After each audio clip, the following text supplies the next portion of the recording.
to the Unitarian Universalist Church of Amherst. I'm Reverend Michelle Buhite, the minister of this congregation. We are so glad you have chosen to join us in worship.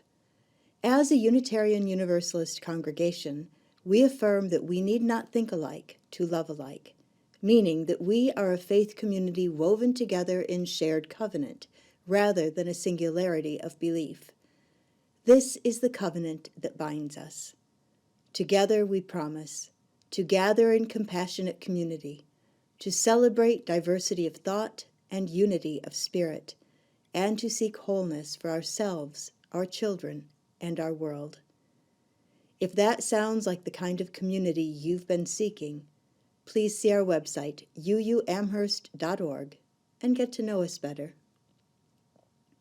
We begin our worship together by lighting the flaming chalice, the symbol of Unitarian Universalism, that embodies the light of reason and the search for truth and meaning, the warmth of friendship and community, and the fire of our commitment to bring more justice and compassion to a hurting world.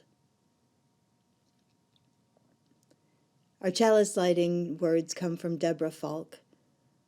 A chalice lit in our midst is a symbol of our liberal faith, a faith built on the foundations of freedom, reason, and welcome, a faith sustained by acts of kindness and justice, a faith that envisions a world flourishing with equality for all people, a faith that demands the living out of goodness, a faith that requires thoughtfulness, a faith of wholeness.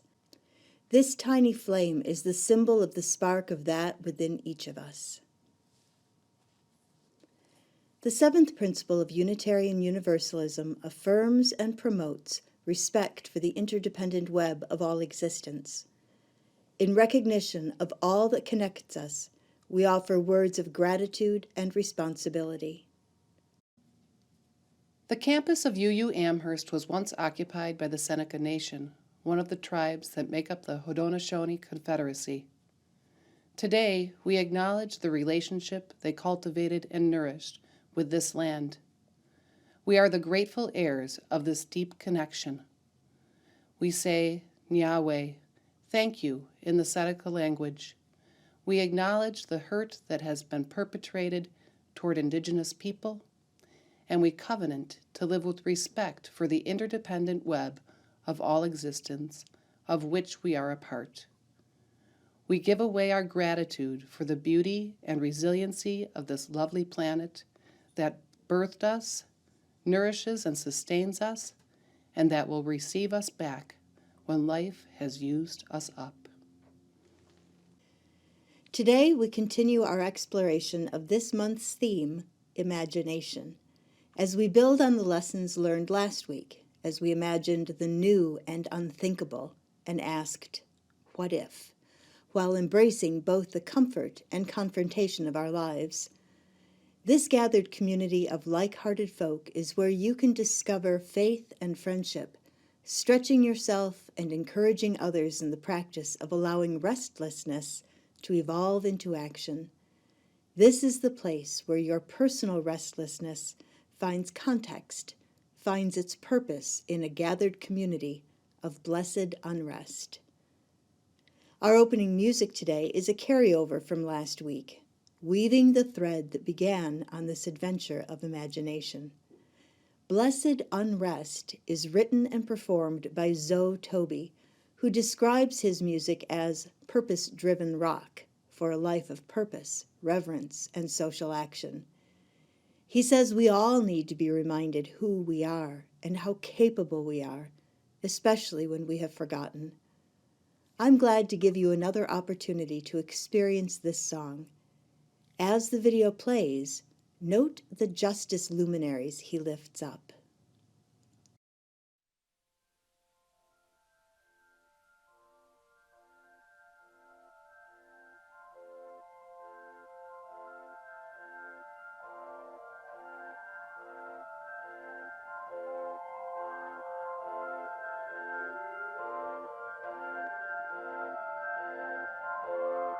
Oh, I am waking up to find my world between the dying and being reborn. I see what is and I see what could be. Can't close my eyes again and go back to sleep.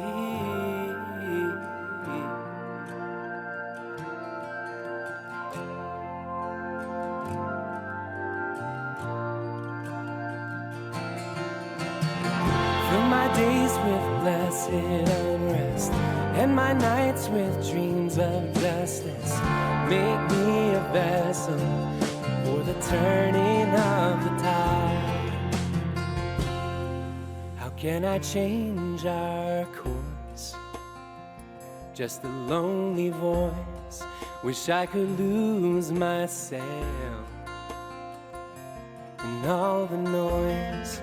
But if we all would rise, a generation proud with a mighty song, we could turn this world around.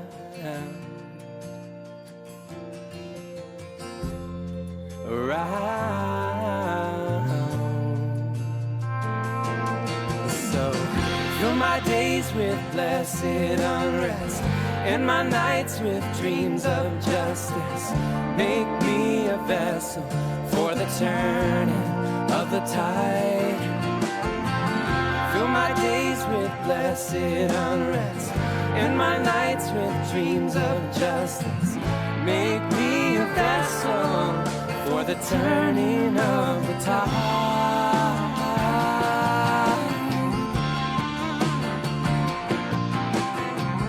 Ancestors all behind, and before me every child. I bring the power of a long unbroken line. So when our time is through, I wanna know, did what we came to do for the future ones. So in our darkest days, may we all be strong and give our lives so life may go on. Fill my days with blessed unrest and my nights with dreams of justice. Make me a vessel. Fill my days with blessed unrest and my nights with dreams of justice. Make me a vessel for the turning of the tide. Fill my days with blessed unrest and my nights with dreams of justice. Make me a vessel for the turning of the tide. Fill my days with blessed unrest and my nights with dreams of justice. Make me a vessel for the turning of the tide.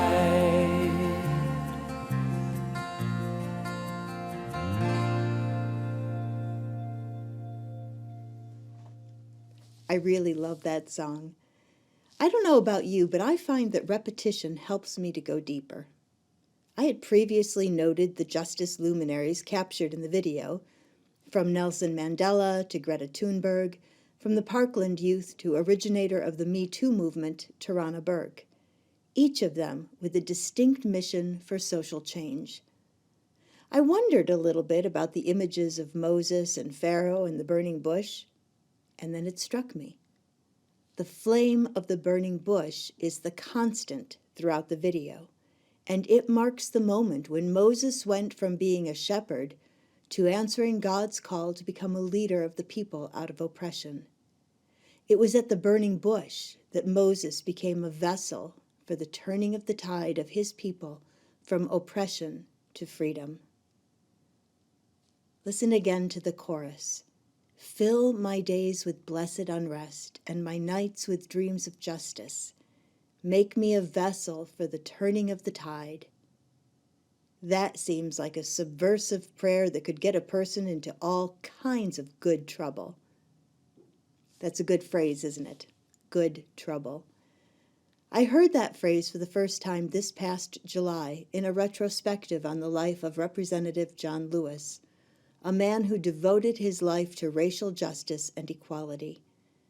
He said, "Do not get lost in a sea of despair. Be hopeful, be optimistic. Our struggle is not the struggle of a day, a week, a month, or a year. It is the struggle of a lifetime. Never, ever be afraid to make some noise and get in good trouble, necessary trouble." John Lewis allowed himself to be a vessel for the turning of the tide of institutionalized and systemic racism in our country. His life and his words still ring in our hearts and ears. His focus on the future, of what our children and grandchildren would ask, with questions of, "What did you do? What did you say?" when we were confronted with injustice and unfairness, reveal him to be a good ancestor, one who left a legacy of action and of hope.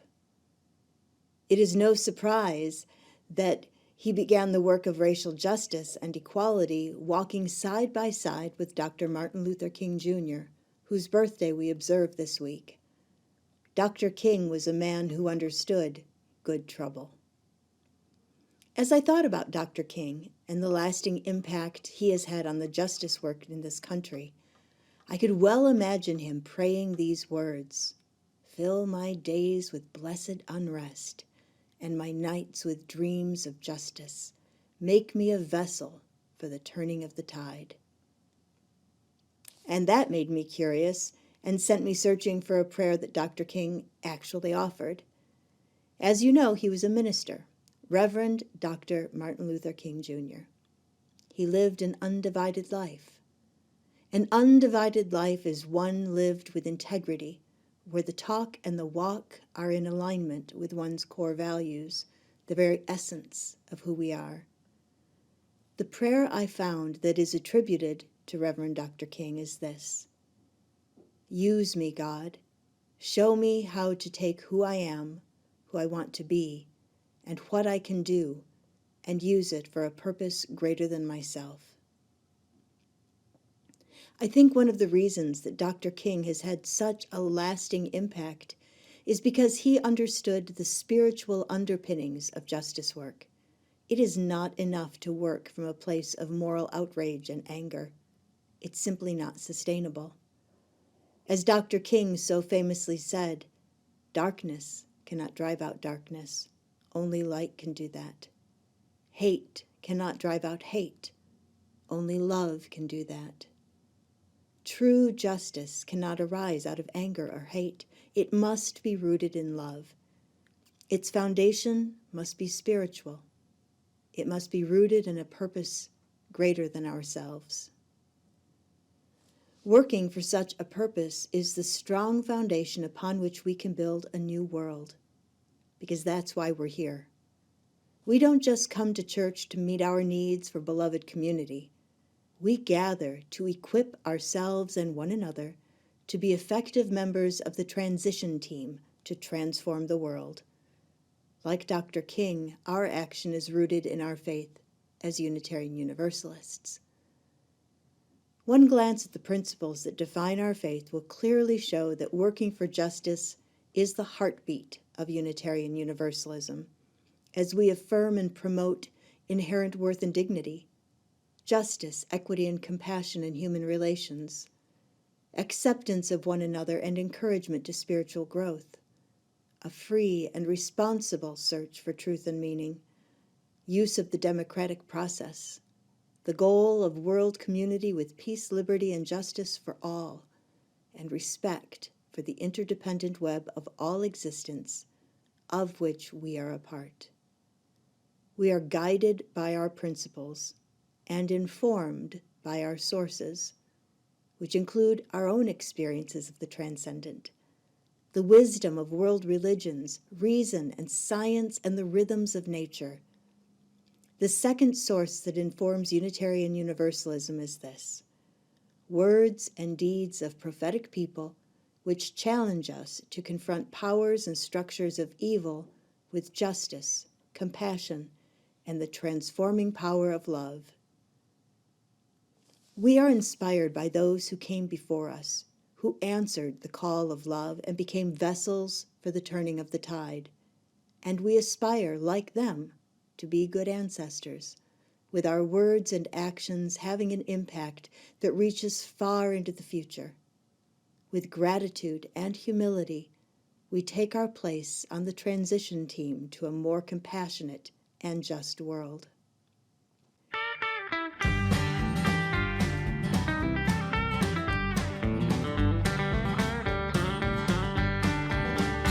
If you see something that's wrong, raise your hand and say that's wrong. Point it out and name that thing by its name. Don't stand by and stare. If it's wrong, it's your affair. Don't be quiet, make a riot, be a pain. Be a pain, shout about it and complain. Ignore the crowd and go against the grain. Don't be polite, raise your voice and do what's right. Be a pain, be a pain, be a pain. When Rosa Parks sat on that bus, she chose to make a fuss. She chose to break the rules and take the blame. Her choice to sit and fight helped to bring on civil rights, because one strong woman chose to be a pain. Be a pain, shout about it and complain. If they say you have to move, say I'll remain.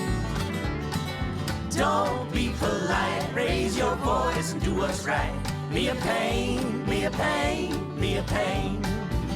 Harvey Milk chose to run for the council board and won, even though folks said you can't because you're gay. One brave LGBTQ elected leader ran and knew you can change things if you choose to be a pain. Be a pain, shout about it and complain. Tell 'em I won't let you make me feel ashamed. Don't be polite, raise your voice and do what's right. Be a pain, be a pain, be a pain.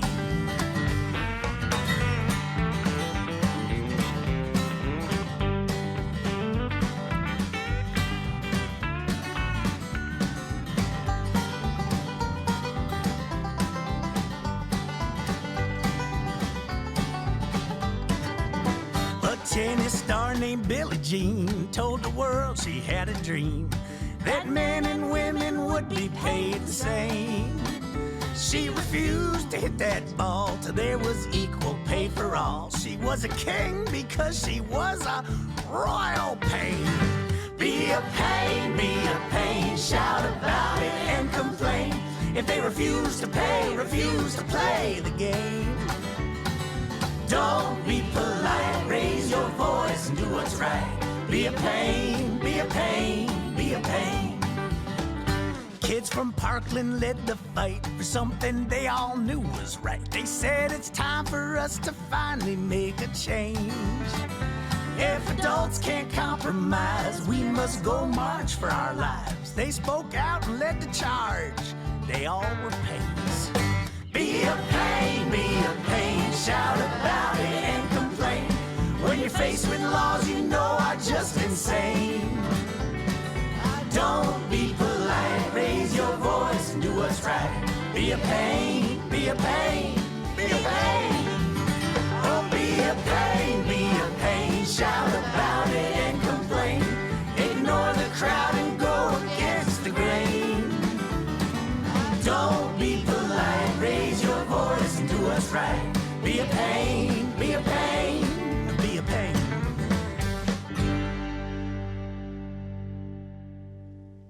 I hope you're keeping track of our goals: to be good ancestors, to be active members of the transition team for a transformed world, to be vessels for the turning of the tide, and to be a pain, raising uncomfortable issues, demanding justice, and living our faith out loud. The next 30 days are going to be somewhat of a Be a Pain boot camp. Our Director of Faith Development, Angela Warren, is here to tell you about the UUA initiative, 30 Days of Love, where we build skills and strengthen the foundation of love and greater purpose that guides our words and actions as a people of faith. The 30 days coincide with the lead-up to Valentine's Day, but the culmination will far outweigh flowers and chocolates. The love we will be learning is the transformative love of inclusion, liberation, and restoration. We will engage hearts and minds as we side with love to widen the Good circle of morning. concern I'm Angela Warren, and the take our Director of place Faith as Development good for this ancestors. congregation. The phrase "standing on the side of love" emerged in 2004 as a rally cry for fully inclusive marriage in Massachusetts, and then again resurged in California in 2008, by then a cry to hold firm to the existent marriage equality law. When the UU Church of Knoxville, Tennessee was targeted in 2008 for welcoming LGBTQ people, the outpouring of love within that community inspired the beginning of the UUA's Standing on the Side of Love campaign.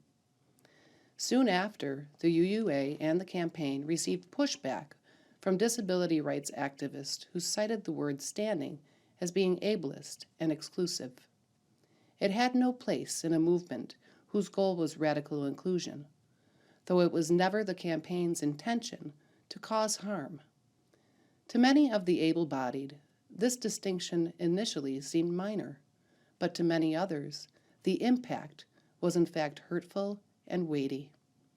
This impact took some time to be recognized, but finally, after a responsive resolution at the UU General Assembly in 2017, the campaign was renamed more appropriately, Side with Love.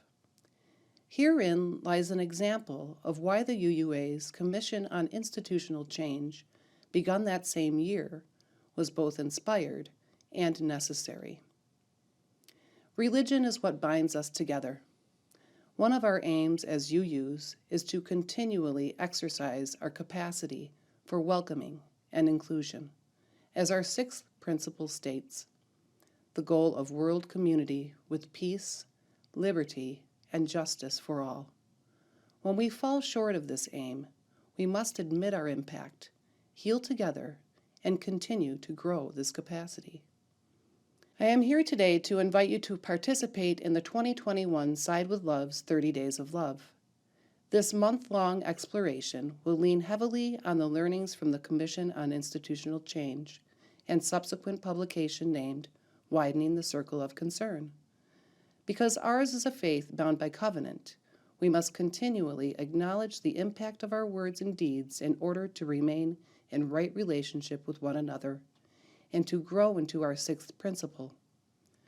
Watch your email for an invitation to participate in the 30 Days of Love, beginning tomorrow morning. There is more love somewhere. There is more love somewhere. I'm gonna keep on till I find it. There is more love somewhere. There is more hope somewhere. There is more hope somewhere. I'm gonna keep on till I find it. There is more hope somewhere.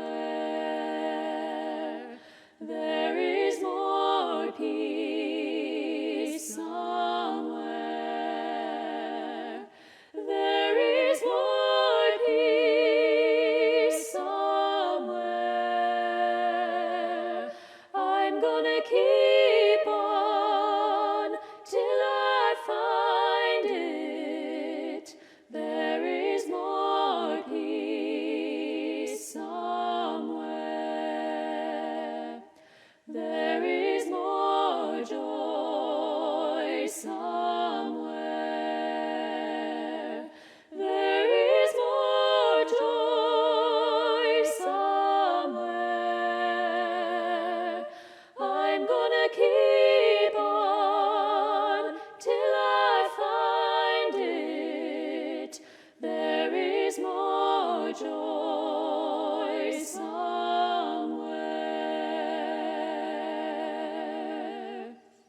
Another World is Possible by Reverend Ashley Horan. Another world is possible. We say it again and again, even when the proof lies somewhere beyond the horizon, beyond our reach, beyond our imagination. This is our faith. Another world is possible. There are many routes toward liberation, toward freedom, but the abundance of options does not absolve us of the responsibility of acting. Another world is possible. Another world is possible. I wonder if we believe that.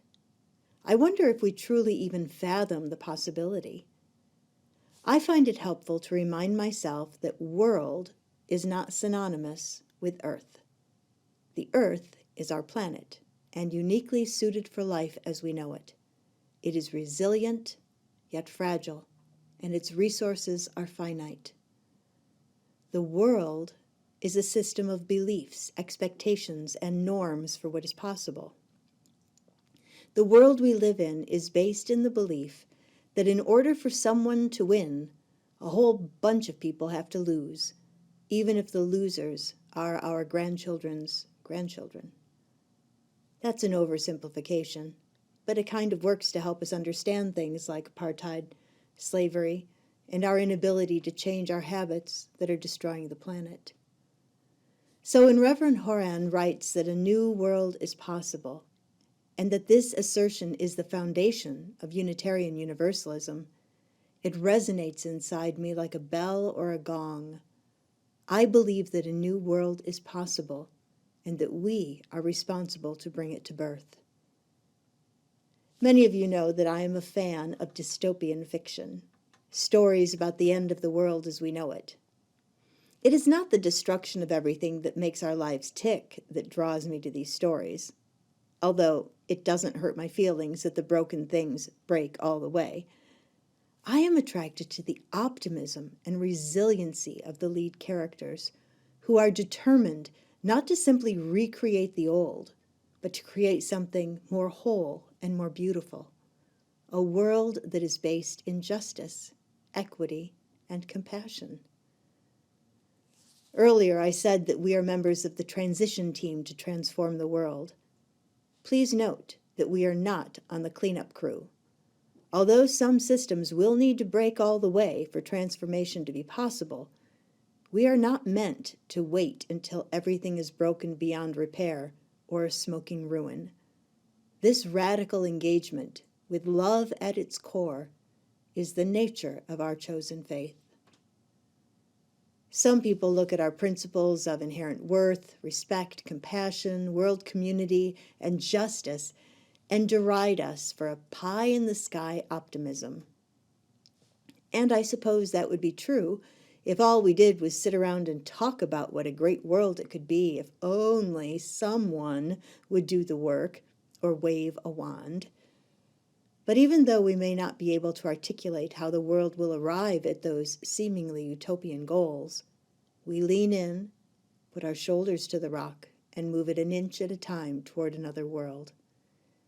You see, world community, justice, and compassion are only thought to be utopian when we are trapped in a world system where a whole bunch of people have to lose so a few can win.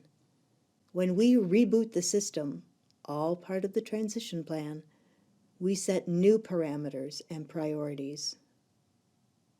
Another world is possible. We say it again and again, even when the proof lies somewhere beyond the horizon, beyond our reach, beyond our imagination. This is our faith. Another world is possible. There are many routes toward liberation, toward freedom, but the abundance of options does not absolve us of the responsibility of acting. Another world is possible. How do we get there? I'm so glad you asked that. I can always count on you to ask the question that gets us to the heart of the matter. We get to this new world by living our faith out loud, rooting our actions in love, and unleashing the power of our imaginations to be co-creators in wholeness, liberation, and freedom. We get to this new world by accepting the responsibility to act, to engage in good trouble, necessary trouble. We get to this new world in the same way as those who have gone before us, through prayer, perspective, and practice. Dr. King's prayer might be your guide. Use me, God. Show me how to take who I am, who I want to be, and what I can do, and use it for a purpose greater than myself. I think I will adopt Zoe Toby's variation. Fill my days with blessed unrest and my nights with dreams of justice. Make me a vessel for the turning of the tide. No matter what words you employ, let your prayer be rooted in the light that drives out darkness and the love that drives out hate. It is not the words that make the prayer. Our lives are the prayer. In addition to a prayer of willingness to change the world and to be changed, we need perspective, knowing that another world is possible, even when the proof lies somewhere beyond the horizon, beyond our reach, beyond our imagination, because this is the content and context of our hope-filled faith. Another world is possible. Every one of our principles affirms this while laying out the map, the path to getting there. We create this new world by affirming and promoting justice, equity, and compassion.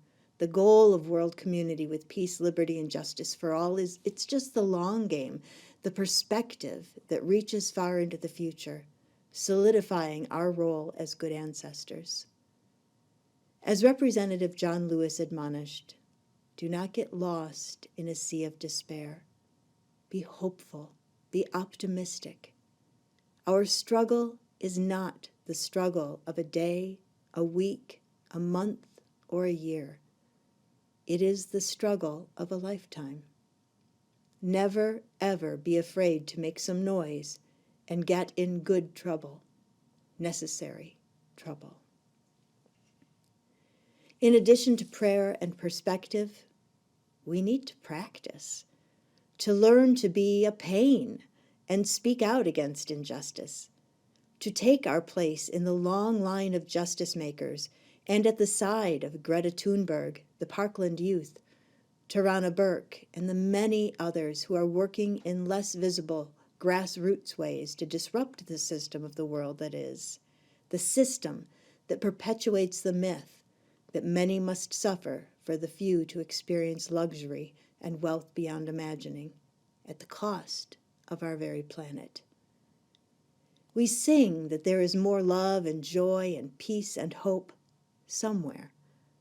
But the truth is that there is love, joy, peace, and hope right here, in, among, and between us. That is the new world that is possible. Over the next 30 days, we will have a very tangible way to practice with one another as we participate in each day's offerings of readings, music, meditation, poems, and prayers. We will take our places on the side of love to more fully embrace our deepest values and learn how to live them in the world. With prayer, perspective, and practice, we will get ourselves into some good trouble and build a new way. We are building a new way. We are building a new way. We are building a new way, growing stronger every day. We are building a new way. We are working to be free. We are working to be free. We are working to be free of hate and greed.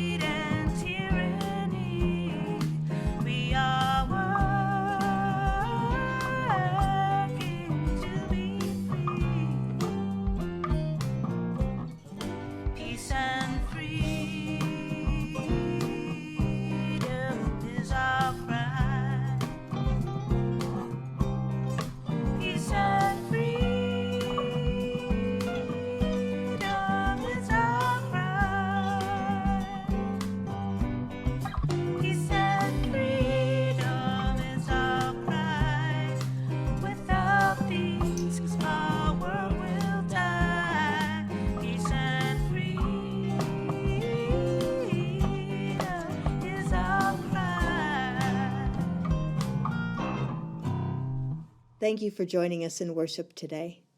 Please see the credits at the end of this service for information about the music and other worship elements.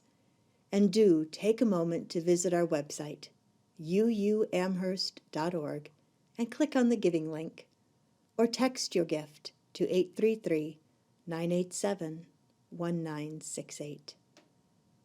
We close this time of worship as we extinguish our chalice with these words from Reverend Burton Carley.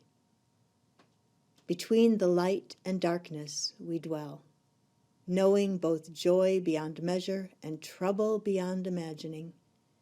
Keep us as we would keep each other, knowing that we belong together, and that when we walk through the valley of the shadows, we need not do so alone. Travel light and travel easy, till I see you once again. Travel light and travel easy, and remember I'm your friend. For all who see God, may God go with you. For all who embrace life, may life return your affection.